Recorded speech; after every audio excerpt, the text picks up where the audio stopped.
אני חושב שאחד הדברים הגדולים של אפשר לומר, הטרנד הזה שנכנס של הדף היומי, הוא זה שהוא מחזיר את הש"ס, את הגמרא, להיות לא רק ספר יסוד שנמצא על מדף שחתן מקבל לחתונה, אולי צריך להתחיל לקנות גם לקלות ש"ס, גם כן עכשיו, אולי זה צריך להיות מנהג. אלא זה ספר יסוד שנמצא לא רק על המדף, אלא ספר יסוד שלא משנה כאן באיזה רמה אנחנו לומדים אותו, הוא must. לא יכול להיות שאתה לא נמצא בסדר, ואני אומר לכם אישית, אני לא מהחסידי הדף היומי במובן של, it's not my cup of tea, כמו שאומרים בעברית טובה, הלימוד המהיר הזה, אבל אני לא יכול להיות לא חלק מזה. הגמרא אומרת, לעולם ישלים אדם פרשיותיו עם הציבור. אין דבר כזה, לא משנה איזה לימוד תורה אדם לומד, לא יכול להיות שלא בא לבית כנסת בשבת בבוקר ושומע קריאת התורה, או לפחות לומד פרשת שבוע. אין דבר כזה שאתה לא לומד פרשת שבוע. עם רש"י, בלי רש"י, מהר, לאט, רק הסתכלתם על הפסוקים עם רמב"ן, לא משנה. קראתם ספרים של הרב בני לאו, של הרב אלחנן סמט, לא משנה. אין דבר כזה שלא לומדים פרשת שבוע, ואני חושב שהסבב הזה, אני מרגיש אותו במיוחד, של הדף היומי, הופך את הש"ס, או מחזיר את הש"ס, יותר נכון, למקום הראוי לו גם כן, שאין דבר כזה שלא יודעים גמרא. אין דבר כזה שאנחנו לא מכירים מושג בסיסי, אין דבר כזה שאנחנו לא יודעים איזה מסכת מגיעה קודם ואיזה אחר כך, ומכירים את הדברים לפחות ברמה הבסיסית שלהם, וזה, אני חושב, דבר גדול מאוד. ובהקשר הזה אני גם ממליץ לכולם, ככה, עם זה שהלימוד הדף יומי הוא מאוד מהיר, ואני יודע, יש כאלה שלומדים עם פודקאסט, יש כאלה שלומדים חברותה, יש כאלה שלומדים עצמאית, ויש כאלה ששומעים שיעור, כל אחד ואחת בדרך שלכם ושלכם. אין מה לעשות, אני מניח שאת הדברים שאני חווה, גם אתם חווים, זה לימוד מאוד מהיר, מאוד קשה לבלוע את הכמות הזאת של החומר במהירות כזאת. אני ממליץ מאוד מדי פעם ככה טיפה לעצור, לא לעצור מללמוד, כי אי אפשר לעצור. איך אומר מאיר אריאל בשיר המפורסם? קפצת ממנה היום, עברו יומיים, וזהו, והנה נשארת מאחור. זהו, אין, העגלה נוסעת, כן, הדף יומי נוסע, אין עצור.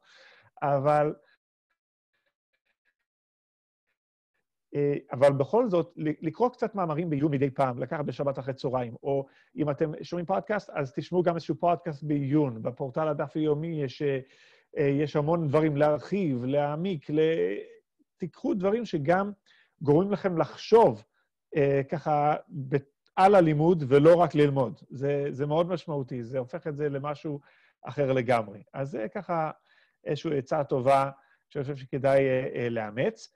ואיזושהי נקודה שאני רוצה לשתף אתכם על הקשר בין עירובין לפסחה במעבר הזה שאנחנו עוברים היום.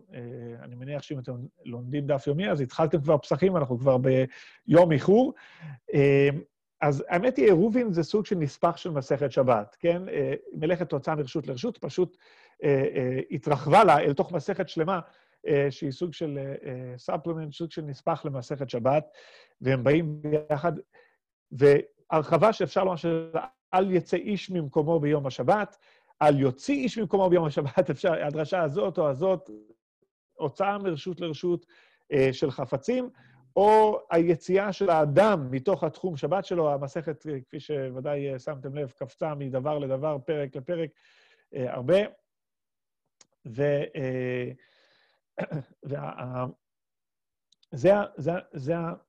אפשר לומר, המאפיין של המסכת עירובין באופן כללי. כאשר אנחנו עוברים למסכת פסחים, אפשר לומר שפי ישיר של זה גם כן. למה? כי אנחנו יודעים שהתורה קראה לפסח שבת. הרי ספירת העומר נקראת וספרתם לכם ממחרת השבת, והכוונה ליום טוב ראשון של פסח. פסח נקרא שבת.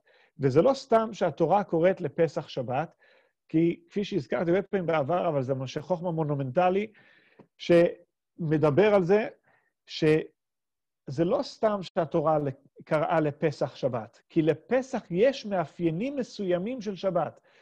אם דיברנו עכשיו שמסכת עירובין מדברת על יצא איש ממקומו ביום השבת, שאולי זה אחד הדברים הבסיסיים הבסיסיים ביותר של מסכת עירובין, אחד הפסוקים המפורסמים יותר שקשורים לקורבן פסח, הוא ואתם לא תצאו איש מפתח ביתו עד בוקר. פסח, קורבן פסח, לפחות פסח מצרים, היה קורבן של בית, שהיה קשור לבית, למשפחה, אי אפשר היה לצאת. זה ממש המשך ישיר של אותו דבר, פסח נקרא שבת. ואומר המשך חוכמה, מה המשמעות של הקשר הזה? המשמעות של הקשר הזה היא שיש דברים, יש ימים שהם בנויים, המטרה שלהם לקשר בין אדם לקדוש ברוך הוא.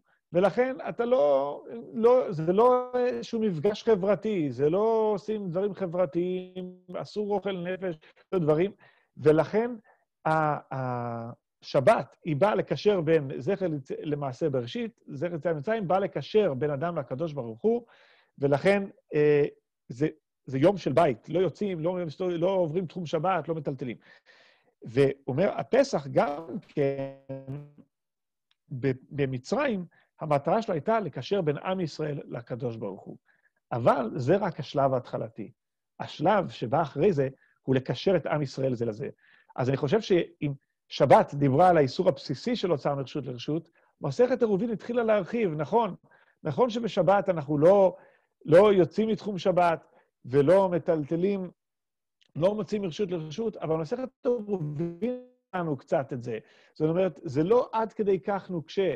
יש אפשרות לעשות עירובי חצרות, שיתופי מבואות, כן? ברמה הקרובה אפשר להרחיב קצת יותר מהבית החוצה.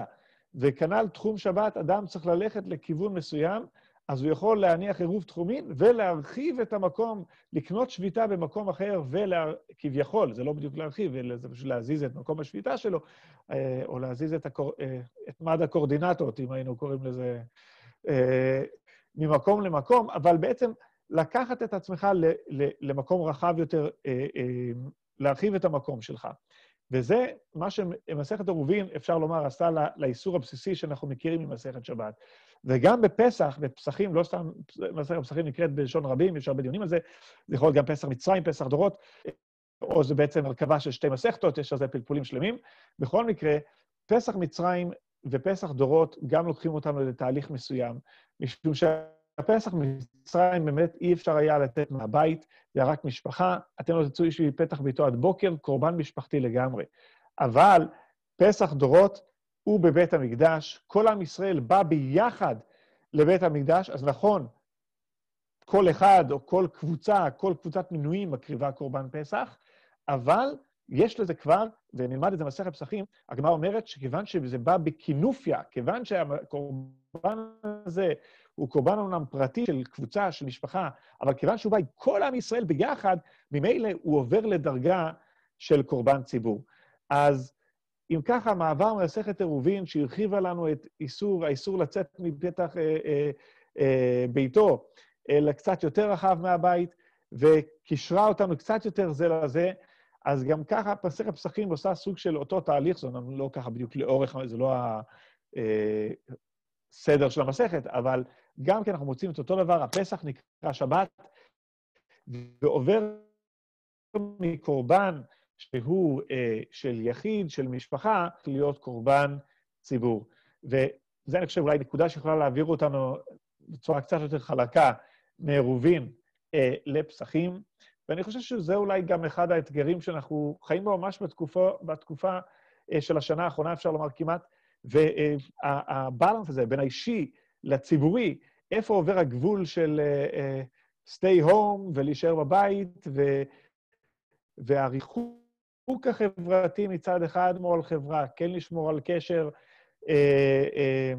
אלה עם אלה, אבל גם במובן העמוק של היכולת לשמור על הבריאות האישית שלנו ועל כל אחד ואחת, יחד עם ערבות הדדית והאחריות הציבורית של כולנו, זה האתגרים שאנחנו חיים בהם יום-יום, ואני מקווה שגם הלימוד, מעבר ללימוד ההלכות ולימוד הסוגיות, שהוא כל כך מעשיר, גם ייתנו גם תובנות בהקשרים הרחבים האלה, בעזרת השם, ועם הדברים האלה, בעזרת השם, שתהיה לנו כניסה חלקה למסכת פסחים. מקווה שכבר התחלתם, מקווה שכבר יש לכם אור, במלוא מובן המילה, ואני מאחל לכולם הצלחה, ומזל טוב בעזרת השם, מזל טוב לכולם, שיזכה להגדיל תורה ולאדירה ביחד. יישר כוח. תודה רבה רב מנחם, באמת רציתי לדעת אם בסוף מסכת עירובין עושים את ההדרן, או אומרים ברכת הגומל. בכל מקרה, אני מתכבד להזמין את אבי. Abby, is your mom on? She's listening to us? Okay, we can't hear you, so put on, take yourself off. There you go, here I am. Okay, go for it. Hello, everyone. Well, I do feel like a little bit of a fraud, I must say, because I have at times slipped behind, and my level of learning and certainly that of understanding is certainly not where I would hope it to be. However, and I really did hesitate over filling in that form that the shul sent around saying whether or not I would complete it. Anyway, I did complete it, the form, and I completely by mistake ticked the box that said, I'm happy to speak at the Siyum. So I immediately messaged Sherry, actually, to say, really, really sorry. I filled in the form that I completed the Masechet, but completely by mistake, I ticked the box saying, I'm happy to speak at the Siyum, and obviously not in a million years am I going to speak at the Siyum, so please accept my apologies.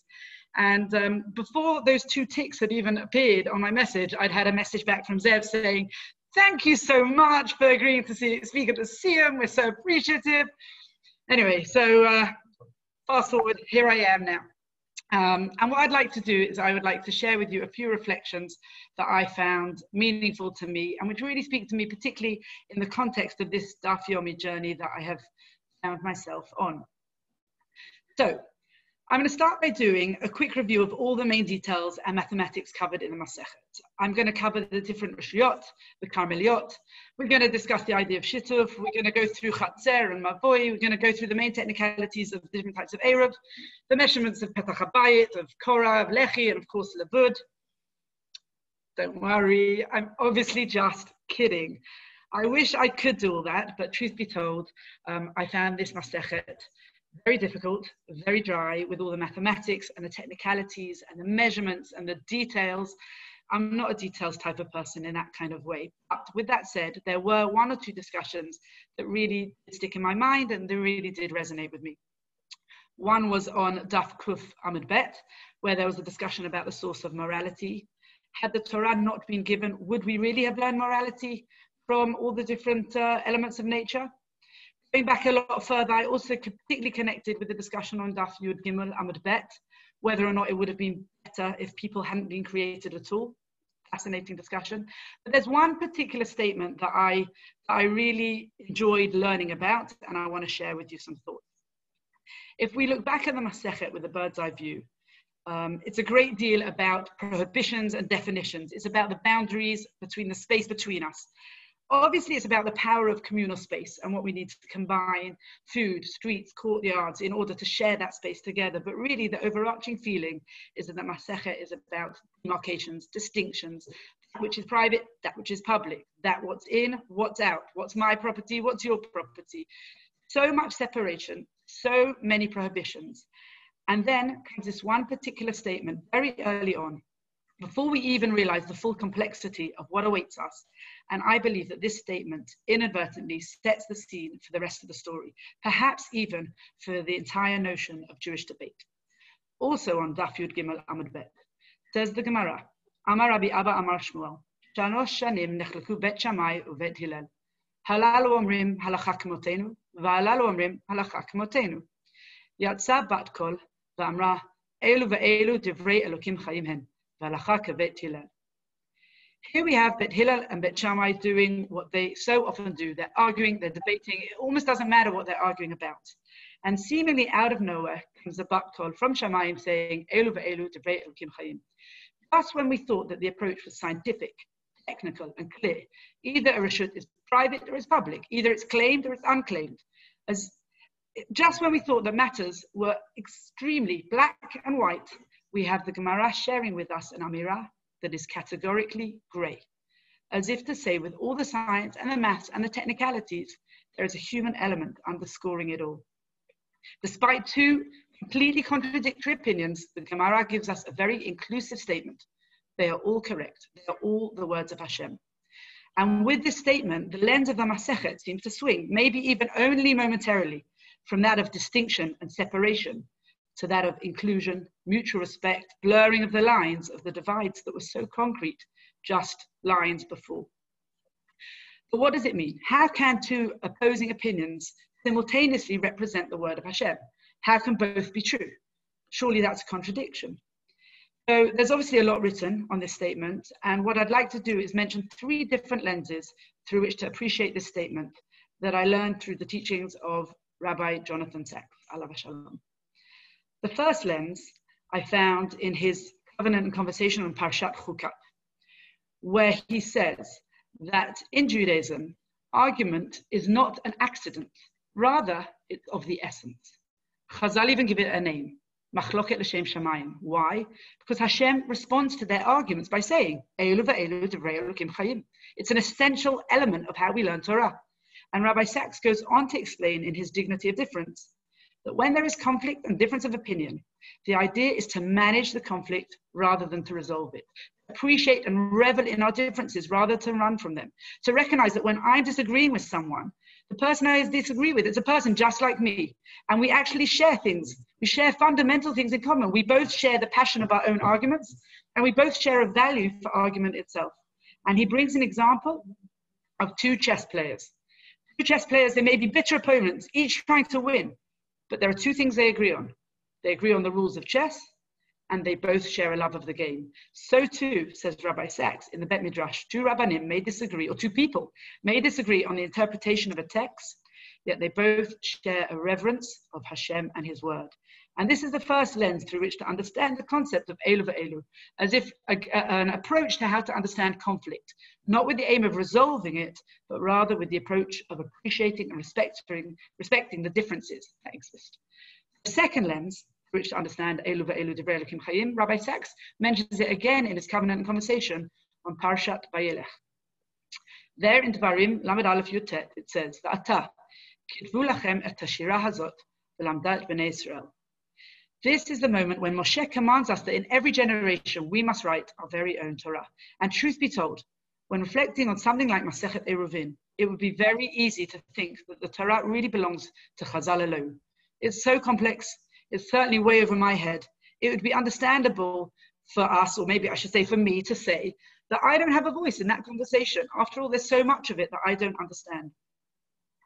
And Moshe comes to tell us no, quite the opposite. We all have a voice. We must all write and learn and own the Torah. Eilu va'eilu divrei Elokim chayim.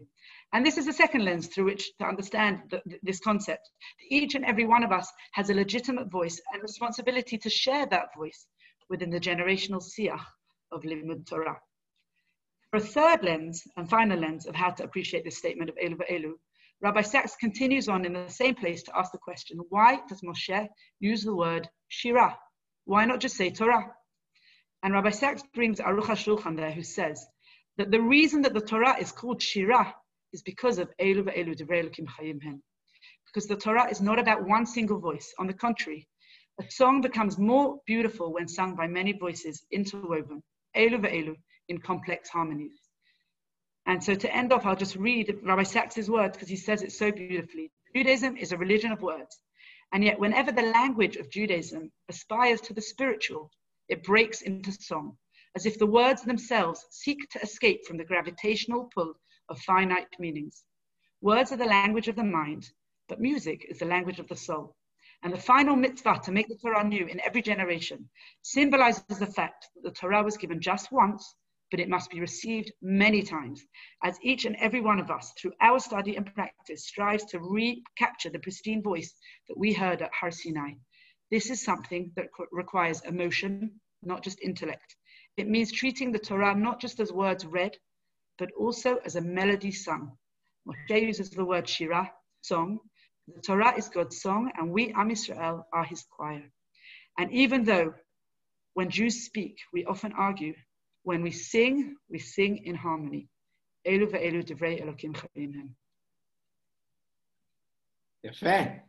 Thank you very, very much, Abby. I'm very glad that finally you agreed and you said yes. Thank you. It reminded me, when you first started speaking and I started to get a little bit nervous. I didn't even know what you were talking about. What's this Korah thing and the Lechi thing? And Gabrielle, it actually reminded me of a post that I read that your brother wrote on Facebook, Rabbi Alex Israel. And just one of the lines of the post, not quoting it exactly, he said, it's also the Hadran, it's also a prayer. And it gives us a little bit of prayer of gratitude and of humility. Hadran alach, we'll get back to you because we realize we really haven't even started to begin to plumb the depths of what we're doing. So I think we're all there, all in the same place. And Baruch Hashem, we've got to Psachim. Medina, we'd love to hear from you. If you can unmute yourself. Okay, tough act to follow. Here we go. אבל דרך אגב, אני סימנתי את הריבוע שלא רציתי לדבר, ואיכשהו אני עדיין פה ועדיין ביקשתי, אבל האמת היא כשזאב כתב לי וביקש ממני לדבר, אז חשבתי לראשונה שאין שום סיכוי שאני מדברת בסיום של המסכת הזאת, מכיוון שבזמן לימוד המסכת הייתי לרוב עסוקה בלהשתלט על הדברים הקטנים ורק להבין מה קורה ולחזור לחשבון שנראה לי שהוא של אוניברסיטה, לא יודעת, חשבון שלא הגעתי אליו בחיים שלי ועם שני ידיים על ההגה בלי יכולת לזוז לכאן או לכאן ולחשוב מעל. אבל האמת היא שככל שהתקרבנו לסיום של המסכת, אני הרגשתי שהרעיונות והמושגים ופרטי הפרטים התחילו לחזור על עצמם ולהשתלב ביחד עם קבלת תמונה רחבה יותר. בהסתכלות אחורה אנחנו שמים לב שאנחנו באמת מבינים הרבה יותר ממה שאנחנו חשבנו לאורך כל הדרך. כשאבי אומרת כל מיני מילים, אז אני אומרת לעצמי, אוקיי, אני שמעתי את זה, יכולה להגיד שעברנו עליהם, אולי אני מבינה אותם, אולי לא, אבל יש לי מסגרת. ואני יודעת פחות או יותר איפה לחפש אותם. ובלימוד הדף היומי יש לנו את ההזדמנות הזאת. יש לנו את ההזדמנות לעלות מעל הפרטים, להסתכל על כל המסכת כולה במבט על. זאת אולי תוצאה מה שקורה, שאנחנו לומדים הרבה חומר בזמן קצר, ועכשיו שסיימנו את המסכת השלישית במחזור הזה של הדף היומי, זה גורם לי לחשוב על איזה דברים נשארים בזיכרון שלנו, ואיזה דברים לא נשארים. הרבה לא, זה מה שאני חייבת להגיד, אבל איך הזיכרון שלנו והאופי של הלימוד שלנו מאפשר לנו ללמוד, מאפשר לנו לזכור, כאילו זה שיח בין הזיכרון לבין הלימוד. אני חושבת שזה נושא שגם רלוונטי לתקופה שאנחנו חיים בו, בתקופה של קורונה, ייתכן בהחלט בתקופה של התלמוד. החכמים, הרי אנחנו מדובר בתורה שבעל פה, החכמים מסרו, יש לנו את המסורה שהם דיברו את זה, זה שיח שלהם, שהם דיברו, מדובר בחכמים בכל מיני דורות שונים, הם העבירו את זה מפה לפה, מאוזן לאוזן, מדור לדור. ואחת התכונות של הזיכרון שקובעת אם אנחנו מצליחים לזכור פרטים, או מסר רחב יותר, הוא המספר של סוגי החושים שמופעלים בעת הלמידה. אם אנחנו לומדים רק מתוך הקריאה, אז זה חוש אחד. מופעל חוש אחד, חוש הראייה. אם אנחנו לומדים מתוך הקריאה ודיבור, אם אנחנו קוראים את זה בקול, אז הפעלנו שני סוגי חושים, גם ראייה וגם שמיעה. אם יש ריח בחדר, הוספנו עוד אסוציאציה וכו' וכו'. ככל שאנחנו מפעילים יותר חושים, אז הם מרחיבים את האסוציאציות שלנו בלמידה כולה, וככה מחדיר לנו יותר לעומק את הזיכרוננו של החומר הנלמד. זה בהחלט אחד מהאתגרים שעומד בפני הילדים שלנו כרגע, או כל מי שמנסה ללמוד מול הזום באותו מקום, כל הזמן שהבית ספר בזום, אנחנו מוגבלים, לפחות אנחנו מוגבלים לחשיפה חושתית, אנחנו מוגבלים, אין לנו את החוויה הזאת, החוויה הלימודית, החוויה החינוכית של להיות בתוך הכיתה עם חבר שעושה משהו לידינו ואנחנו יכולים לזכור דבר אחד ופתאום לזכור דבר אחר. ואני חושבת אני מנסה לחשוב על משהו אחד שקפץ מתוך הדף בימים האחרונים בדף ק"ג, זה משהו דווקא שאין לו קשר כל כך עם המסכת כולו, עם העניינים הקלאסיים של מסכת עירובין, אבל גם ככל שלומדים יותר מהדף היומי, מבינים שלא משנה מה קוראים למסכת, אנחנו מדברים על הרבה דברים אחרים גם. בק"ג אנחנו מדברים על, אנחנו במסגרת של כהן שנפגע באצבע שלו, הוא כהן שמשרת במקדש, ויש לו פצע על האצבע שלו, ואנחנו מנסים לפתור איך הוא יכול לטפל בעצמו, או איך מישהו יכול לטפל בו, והדברים שכן יעזרו לו ולא. ואני רק אצטט מקום אחד,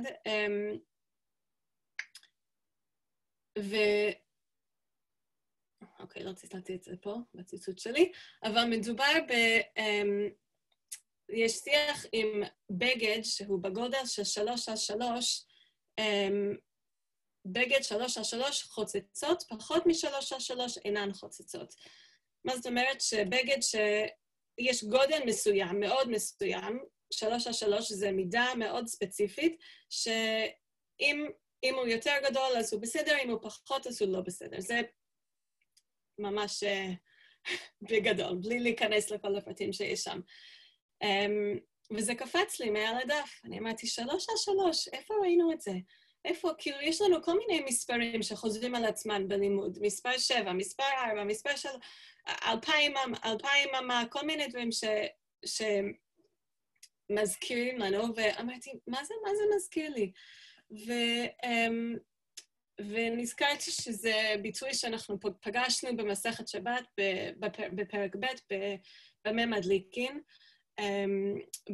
כשמדובר בדעת הבגד של קיפלה, חלק של בגד שאנחנו מנסים לעשות ממנה פתיל להדליק, ואנחנו אומרים, אוקיי, אם יש לו גודל מסוים, אז יש לו משמעות, אז אפשר להשתמש בו, ואם אין לו גודל מסוים, אז אי אפשר להשתמש בו, וזה שוב ממש בגדול לא להיכנס לכל הפלפול, כי בשביל זה יש את הדף היומי ויש את הלימוד, וזה לא העניין שלנו הערב. אבל מה אנחנו בעצם מדברים? כשאנחנו חושבים על מידות, הרי כל המסכת אנחנו מדברים על מידות, מידה של קורה, מידה של תחום שבת, זה הכל מידות, ולמה זה חשוב לנו? ואני חושבת, אני רוצה להציע שהחשיבות פה הוא החשיבות של נתינת המשמעות, שלמידות מסוימות יש להן משמעות, ולמידות אחרות אין להן משמעות. וכשאנחנו נותנים למשהו משמעות, אז אנחנו, אם אפשר לקפוץ עוד מדרגה, אנחנו בעצם מקדשים את זה, אנחנו מקדשים את הדבר הזה, ובמחזור של הדף היומי, מה עשינו עד עכשיו? התחלנו עם ברכות, התחלנו עם התפילה, שיש לו את הקדושה משלו, וזה, אבל בוא נגיד, דיברנו על ברכות, על ברכת הנהנין, הם נותנים משמעות לאוכל שלנו. כשאנחנו מדברים על מסכת שבת, אנחנו נותנים משמעות לזמן, אנחנו נותנים קדושה לזמן. כשאנחנו הגענו למסכת עירובין, אז אנחנו נותנים משמעות למקום, למרחב, לאיזה מרחבים אנחנו משתמשים לאיזה מטרות ואיזה לא. ואם אנחנו רוצים שלמרחב מסוים יהיה לו מטרה מסוימת, אז מה נעשה לו כדי לאפשר לנו להשתמש בו בצורה שאנחנו רוצים להשתמש בו. ואיך אנחנו נעשה את זה? כשנכיר את זה, אנחנו צריכים להכיר את זה, אנחנו צריכים לראות את העירוב, ולהכיר שהוא עירוב, שהוא מחיצה או קורה או לחי, והוא לא משהו אחר. ואם פרוץ וכל מיני דברים כאלו. ואני חושבת כל העניין של מה מהדהד לנו בראש גם קשור במילה עירוב עצמו. כי המילה ערב, יש לו הרבה משמעויות בקונטקסטים שונים. מה עולה לנו בראש? והערב נא השם אלוקינו את דברי תורתך, מה שאנחנו אומרים כל בוקר בתפילה. העניין של המתיקות. כל ישראל ערבים זה לזה, עניין של ערבות חברתית וקהילתית. השמיעיני את קולך, כי קולך ערב ומרך נווה. הערב הוא נעים לאוזן, הוא נעים לשמוע. כל הביטויים האלו מתהדהדים לנו בראש, ואנחנו מוצאים אותם כשאנחנו צריכים אותם. ואנחנו מוצאים את המשמעות, אם יש למילה אחת הרבה משמעויות, אנחנו מחפשים את המשמעות שהוא משמעותי לנו בסיטואציה שאנחנו נמצאים בו באותה יום, באותה מצב, לא משנה איפה אנחנו. ואני חושבת שזה משהו שקורה לנו בלימוד של הדף היומי, כי כמו שרב מנחם אמר, וכמו שאבי אמר, כמו שאנחנו כולנו שלומדים, שמרגישים את זה, זה המרדף היומי, מישהו אמר את זה באחד הסיומים בימים האחרונים.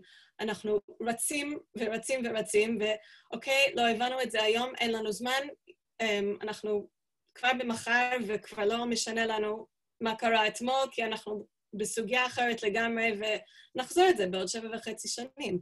אבל אני זכיתי בחודשים האחרונות ללמוד ביחד עם הרבנית מישל פרבר, בארגון הדרן, ומה שמישל אומרת כל הזמן, וזה משהו שרי גם אומרת את זה כל הזמן, שאם לא הבנתם את זה, אם עולה איזה רעיון, או משהו עולה בדף ולא הבנתם את זה הפעם, אז אתם תבינו את זה בפעם הבאה, ואם לא תבינו את זה בפעם השנייה, אז תבינו את זה בפעם השלישית, כי הדברים חוזרים על עצמם, הם מהדהדים, ואנחנו נכיר את זה פה בקונטקסט אחד, ונכיר את זה במסכת אחרת, בבבא מציעא, בסנהדרין, בנידה, לא משנה איפה, כי הגמרא הוא לא ספר קרונולוגי, הוא לא צריכים לקרוא אותו מההתחלה עד הסוף, יש לו הרבה אסוציאציות ממקומות אחד, וזה המטרה שלו, המטרה הוא הקישור הזה, שהוא בעצם גם עירוב, העירוב הוא הביחד, הוא היכולת לשלב את הלימוד ביחד, וזה משהו שמחזק הרבה את הלימוד, כי כשהלימוד נשאר ברמה השטחית, אז הרבה פעמים מרגישים שלא למדתי כל כך, כי בעצם לא הבנתי כלום מאותה דף, ולא הבנתי את הפרטים, ולא הבנתי מה הם רוצים מחיי, אבל ככל שעובר יום-יום, אז מבינים שבעצם כן מדברים ושיש כלים. ואני חושבת שגם יש לנו את הרעיון של ערבות חברתית קהילתית. בקבוצה שאני לומדת בה, זה קבוצת לייב בזום, יש בין 40 ל-50 אנשים, גם נשים וגם גברים, מקליפורניה עד אוסטרליה, מכל העולם שמצפים באותה זמן, ומדברים ומכירים אחד את השני ביחד על אותם מושגים, על הבנות שונות מהמקומות השונים, מאיפה שהם באים בעולם, מאיפה שהם גדלו, וזה נותן הרבה השראה.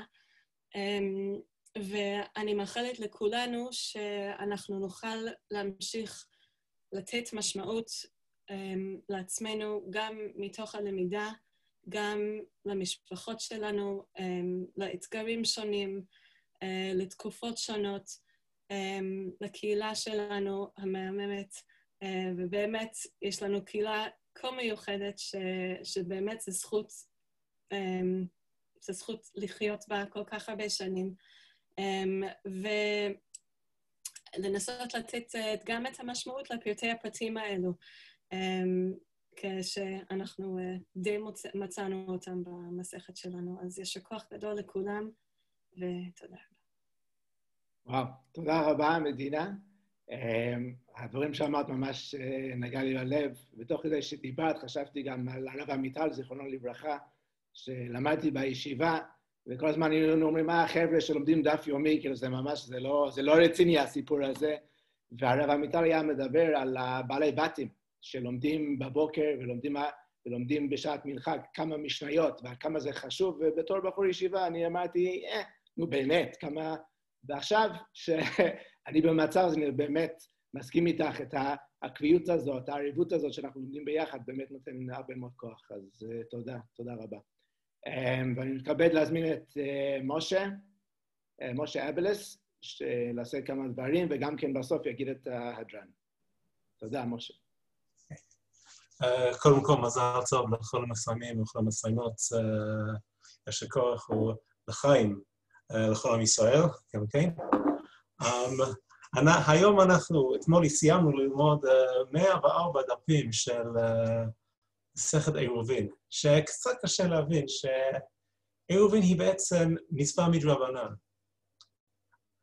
אסור להוציא חפץ מרשות אחד, מרשות שני, לרשות הרבים דאורייתא.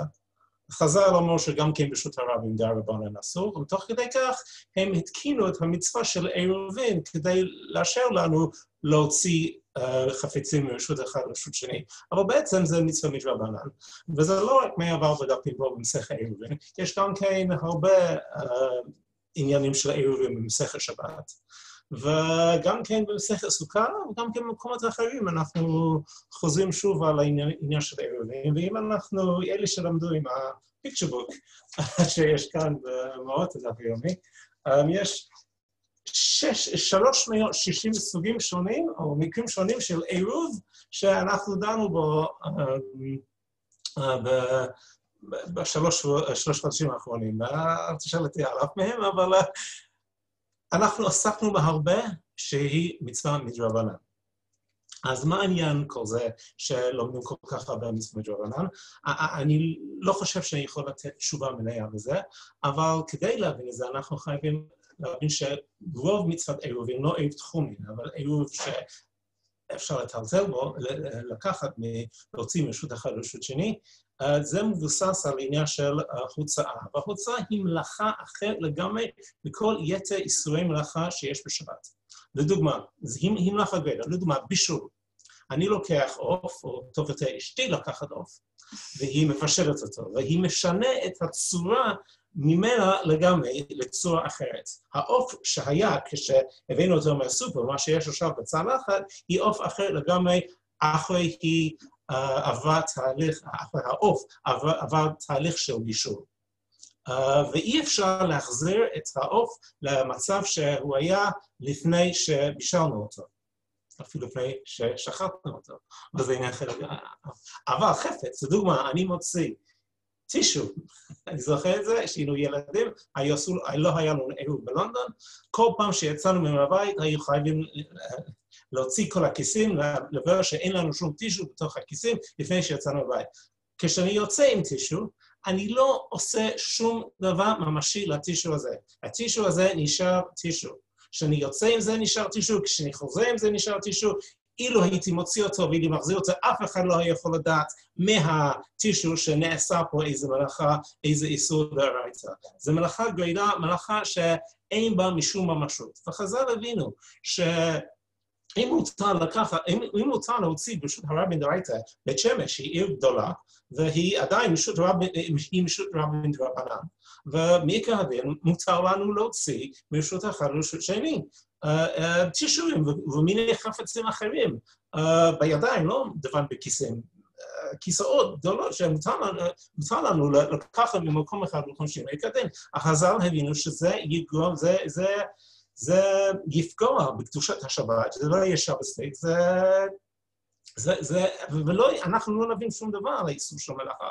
החז"ל התקינו שאפילו ברשות הרבים מדרבנן אסור לנו לטלטל, אסור לנו להוציא מרשות אחד שני. הבעיה שזה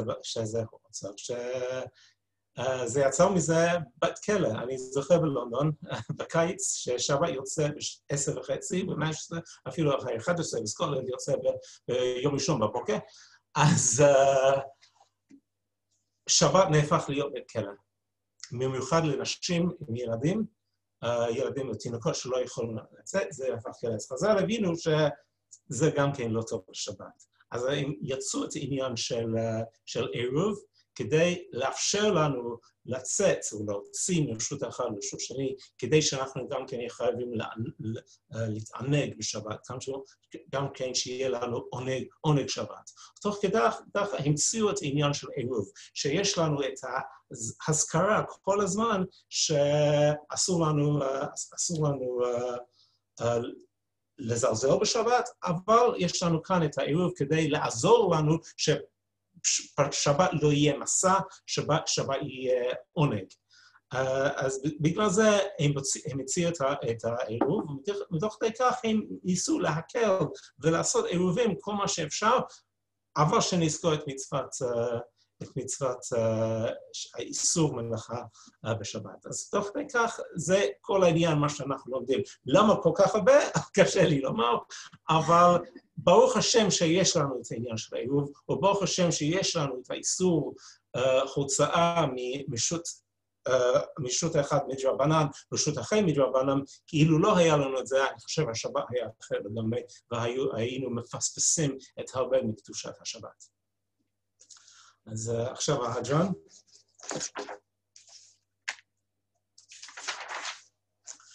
הדרן הלך מסכת עירובין והדרך עלן, דעתך עלן מסכת עירובין ודעתך עלן, לא נתנשי מנך מסכת עירובין, לא נתנשי מנן, לא בעלמא הדין ולא בעלמא בדעתי. הדרן הלך מסכת עירובין והדרן הלך, דעתן הלך מסכת עירובין ודעתן הלך, לא נתנשי מנך מסכת עירובין, לא נתנשי מנן, לא בעלמא הדין ולא בעלמא בדעתי.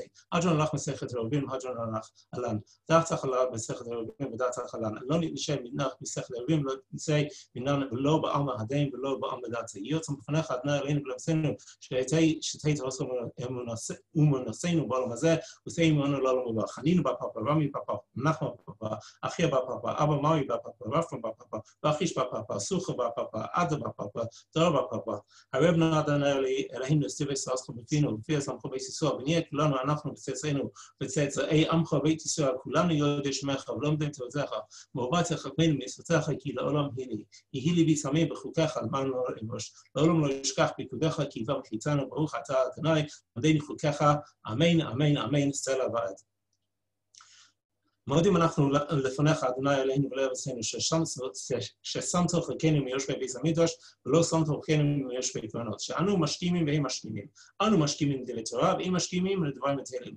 אנו עמלים והם עמלים. אנו עמלים מקבלים שכר, והם עמלים אינם מקבלים שכר. אנו רצים והם רצים. אנו רצים לחיי עולם הבא, והם רצים לבאר שחת. שנאמר, ואתה אלוהים תורידם לבאר שחת, אנשי דמים ומרימה לא יחצו עמהם, ואני אפתח בך. יהי רצון לפניך, אדוני אלוהי, שם שזרתנו ושם מסכת העירובין, כן תזינו להתחיל לסרטות בספרים אחרים ולסיימם ללמוד וללמד, לשמוע ולעשות ולקיים כל דוד שמו תעשיך בעבור. זכות כל התנאים והאמוראים ותלמידי חכמים יעבוד לי לזרעי, שלא תמוש התורה מפי ומפי זרעי וזרע זרעי עד עולם. להתקיים בי ותהלכך תנחה אותך, בשוכבך תשמע עליך, וקצתך כי תשיחך. כי בי יבוא ימיך ויוסיפו לך שנות חיים לאורך ימים בימינה, בשמאלה עושר בכבוד. אדוני עוז לעמו ייתן, אדוני יברך את עמו בשלום. שכוח. לחיים, לחיים. ברוך אתה אדוני עלינו, לכל עם שהכל נברא. טוב, תם ולא נשלם, שבח לאל בורא עולם. תודה רבה לכולם שהשתתפו, תודה רבה לכולם שדיברו, הרב מנחם, אבי, מדינה, משה. Thank you very much. Please save the date. It's going to be in the week before Pesach. So make sure you do all your cleaning and everything beforehand. Emirtz Hashem, and we'll have the siyum for Masechet Pesachim. All are welcome to join. תודה רבה. שנזכה לעשות את זה לא בזום. Oh, mate. I think we'll have more people if it's on Zoom, though. ביחד. Whatever, you know. בסדר גמור. תודה רבה, ולילה טוב לכולם. אז יישר כוח לכולם, יישר כוח. תודה רבה לכולם. תודה רבה, זאב. תודה רבה, זאב.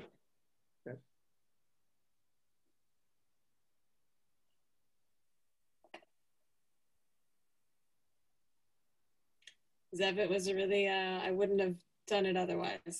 I wouldn't have done that, like, No, but it really gave me a chance. You know what? I think I was like, I'm like, you're in denial when you get to the end, and you're kind of like, okay, I don't understand. We're just gonna move on with this, and then you go back and you're like, you know what? I remember that, and I remember that, and like, so thank you. Like it was, I think it was something I needed to do, and I was not willing to do it. So it's also you gave a lot of mashmaot to things, you know, like the kedusha and makom and whatever. It really, like I said, it literally jumped off the page on Friday. Like I said to somebody, I'm like, okay, I have my blue. Somebody just gets stuck in the details. You don't see, you know, what's actually it's talking about and what it's about. But thank you. Yeah. No, thank you. Anyway, okay. Till Yud Nisan. Say the Laila Tov. Laila Tov. Thank you.